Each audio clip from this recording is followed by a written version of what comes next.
Welcome to Adulting with Joyce Pring. Watch the full video of this episode on my channel, www.youtube.com/JoycePringTV. And if you want to level up your adulting game, check out joycepring.com/collections for my digital products and courses. I know a lot of, I mean, I know myself. This is something that I also struggle with. And one of the things that people would always say, Christians would always say, is it's even easier to share the gospel to strangers rather than our family members. Because with strangers, you share the gospel and you're like, if they don't like it, if they react violently, if they think that you're crazy now, it's fine. Like you can just walk away and go on with your day and have your own businesses, right? But when it's your family, so many things are hanging on to it, right? You have a relationship already. It's not like you can step out of this relationship and you know this person.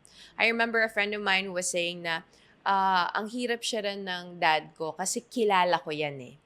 Alam mo yun, natitigilan nila yung sarili nila kasi kilala ko yan. Hindi siya open to this. Hindi siya mag-a-accept and he might even be offended if I share this to them. But so let's start with, what does the Bible tell us about our family relationships? How are we supposed to conduct ourselves in our family relationships, and how are we supposed to love those in our families? Yeah. So for me, like, ang isa sa mga Bible Bible principles that I remember is if you're following the Lord, you will know you are His disciple if you love one another. So what is love, diba? Love is patient. Love is kind. Love does not boast. It's not proud. It's not envious. It does not keep records of wrong. So for me, parang loving family is really going through the trials and the celebrations as well. So I think God has put us in a family for us to learn how to love unconditionally and learn how to also accept each other's flaws and mistakes. And yun, parang for me, family kasi, honestly, barkada ko kasing family ko. Like, I love spending time with them. I love hanging out with them. And syempre, normal yung conflict as well. So you really learn how to love them and accept them for who they are. Yeah. So, yun.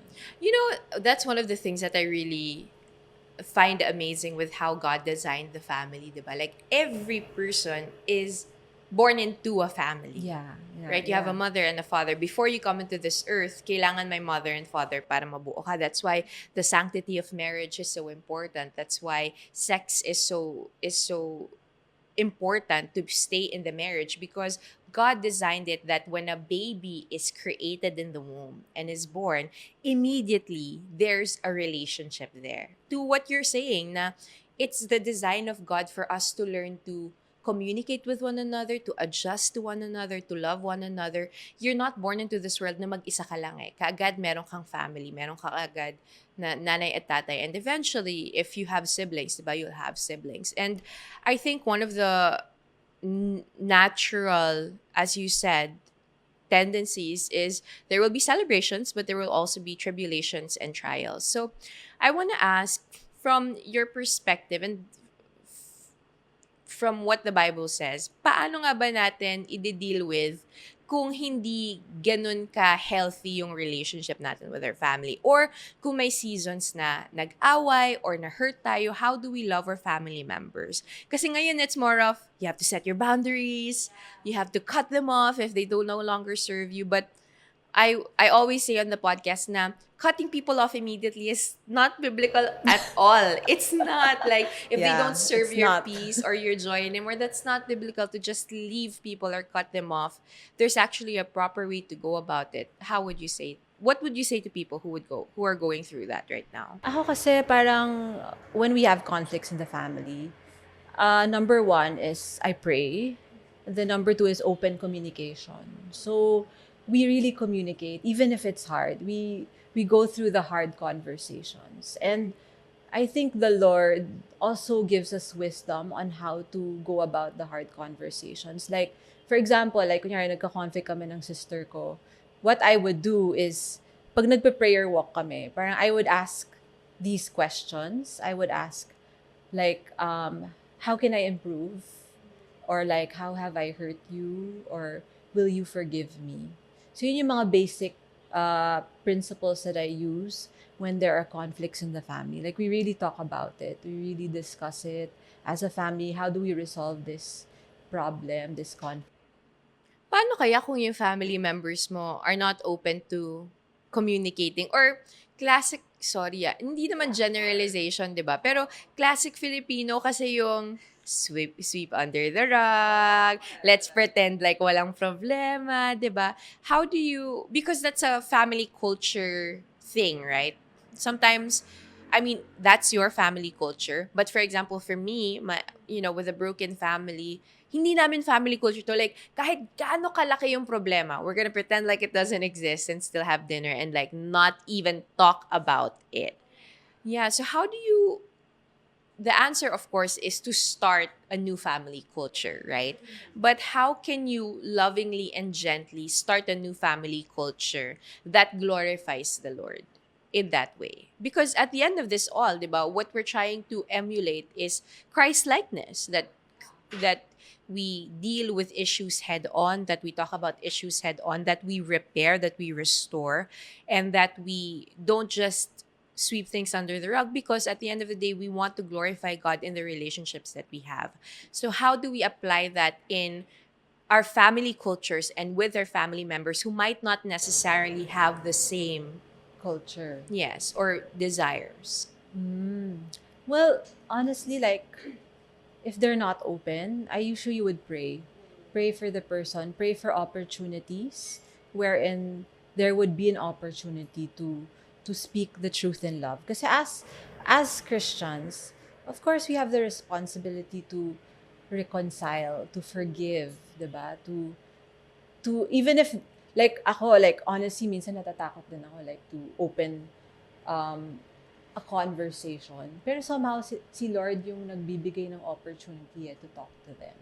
So it's really speaking the truth in love and praying for God for an opportunity na magkaroon ng ganong openness yung tao. You know, that's so true. I have prayed that prayer many times. Yung parang, Lord, please give me an opportunity to talk to this person, an opportunity to share the gospel. And time again, I would see God really just, minsan yung tao pa yung magtatanong. 'Di ba? Yeah, May na ganong magugulat ka na lang aspect. na, whoa, I just prayed that a few minutes ago, or I just prayed that yesterday before meeting with you today, and ikaw pa yung nagkaroon ng initiative to open up. So prayer really does work. If I may add also, I think one of the ways personally that I've dealt with family members who are not on the same page with open communication is really just loving on them and showing the love of Christ to them, and as in talagang yung term na kill them with kindness is something that I feel like I've applied so much, and I see how people soften up.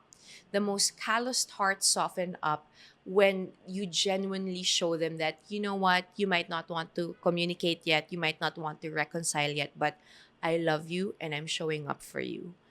And I've seen family members who have no idea how to openly communicate, and who don't necessarily want to restore the relationship, slowly soften their hearts because they see that I genuinely love them. And that love and that grace is only something that I'm able to give because I experienced it from the Lord. Na maybe this person doesn't deserve my forgiveness or my kindness towards them, but my goodness, so do I. I don't deserve God's kindness and forgiveness towards me, but I will just practice that to my family, and I see them eventually softening up and opening up, 'di ba? Meron akong cousin na parang sinisharean ko din and I've been trying to share Christ's love. And yun nga, ang dami rin niyang questions.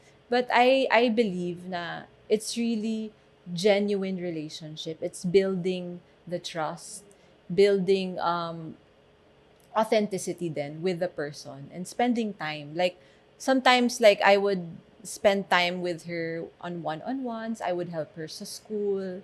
It's really showing love and care in different aspects. So it's parang it's an opening where you can also share also God to them. That's it for this episode of Adulting with Joyce Pring. If you liked this podcast, please don't forget to use the hashtag Adulting with Joyce Pring and also check out www.joycepring.com for the show notes and tag me on social media with you know it at Joyce Pring. I'll talk to you guys again soon. Paalam!